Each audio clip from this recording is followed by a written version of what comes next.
Imagine your brain is like a forest. Beautiful, full of trees, birds, rivers. Now, every time you talk too much, it's like taking a chainsaw to some trees. And every time you stop and listen, it's like planting new seeds.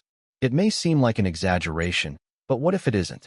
For most of our lives, we are encouraged to speak, to express ourselves, to give our opinion. Nothing wrong with that. But what almost no one tells you is that listening can be much more powerful than talking. And not just to better understand others, but for your brain to literally renew itself. Think about it. When you speak, you are just repeating things you already know. When you listen, the brain makes room for new things to grow. It's like changing the stagnant water in a lake for fresh water.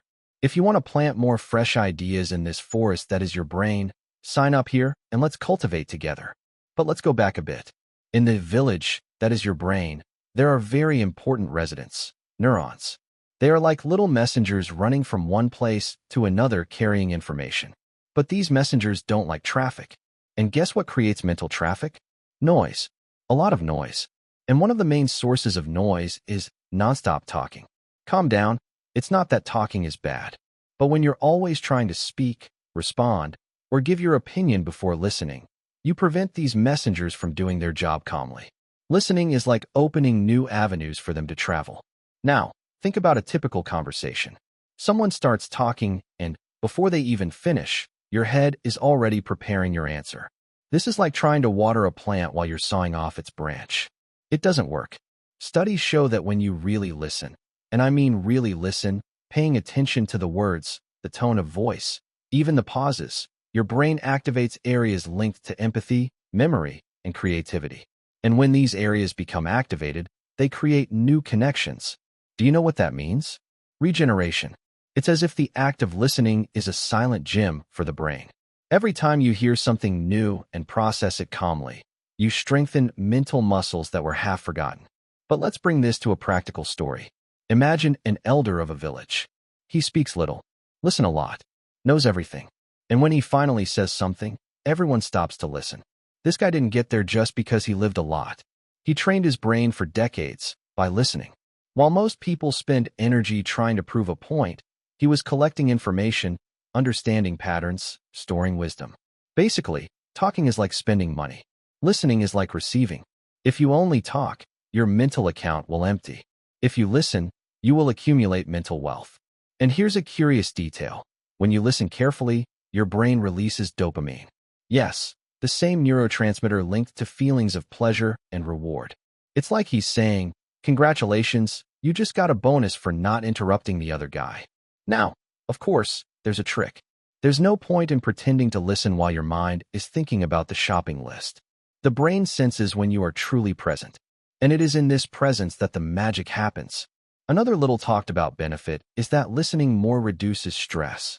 Because while you speak, your body is in active mode, expending energy, worrying about what you're going to say next. When you listen, your body relaxes, your breathing slows down, and your blood pressure may even drop. And guess what chronic stress does to the brain?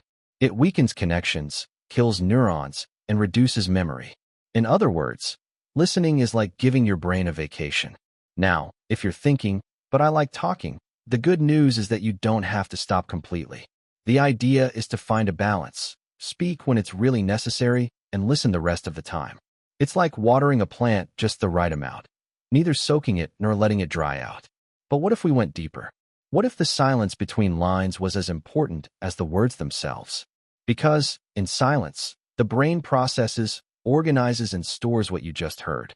It is in this space that ideas connect, that solutions appear out of nowhere, that old memories are reorganized. Many monks, spiritual leaders, and people from ancient cultures have always practiced long periods of listening and silence. Not because they had nothing to say, but because they knew that silence speaks volumes. And here's a thought. Do you remember any conversation that changed your life? Chances are, this conversation involved you hearing something you needed to hear. Maybe it wasn't comfortable, maybe it even messed with you, but something there planted a seed. And seeds need silence to germinate. But, of course, we live in a noisy world.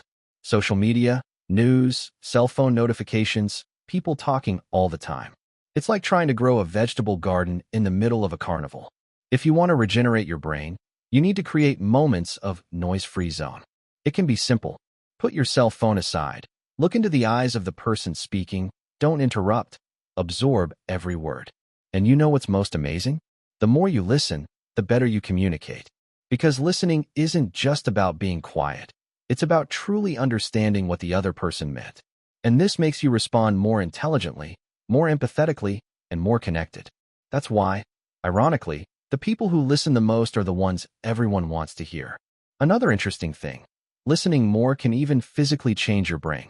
Research shows that the hippocampus, a crucial area for memory and learning, can increase in volume with mindfulness practices, and listening is one of them. It's as if, with every conversation you really pay attention to, you're adding a new brick to the construction of your mind. But I know, it's not always easy. There are people who talk too much. There are subjects that are not interesting. There are days when patience is short. And that's where discipline comes in. Listening isn't just about the other person. It's about you deciding to train your mind to open up, even when it's not convenient. It's like exercise. You don't always want to do it, but the results will come if you keep at it. So next time you're in a conversation, try this. Take a deep breath, look into their eyes, and just listen until the end. Without preparing the answer beforehand, without judgment, without rushing. And when you speak, speak less than you would like. You will be surprised at the effect this has not only on your relationship with others, but on the clarity you will feel within yourself. Ultimately, talking less and listening more isn't just a matter of politeness or etiquette. It's a practical and affordable way to regenerate your brain, improve your memory, reduce stress, and become a wiser person. All this without spending a penny, without special equipment, without miracle formulas. Just using what you already have: attention, patience, and curiosity. Perhaps the secret to mental longevity isn't expensive supplements or futuristic technologies. Perhaps it's in what our grandparents already knew. Those who listen more, learn more. And those who learn more, live better. So give it a try. Talk less. Listen more. Plant trees in the forest of your brain. And see how, little by little, it blooms again. If you also think that your mental forest deserves to grow greener and stronger, this channel is for you. Comment. Today, I choose to listen to flourish, and subscribe to cultivate a healthier brain and a lighter life. And don't leave yet. Right here is a video with the secret to longevity they're hiding from you.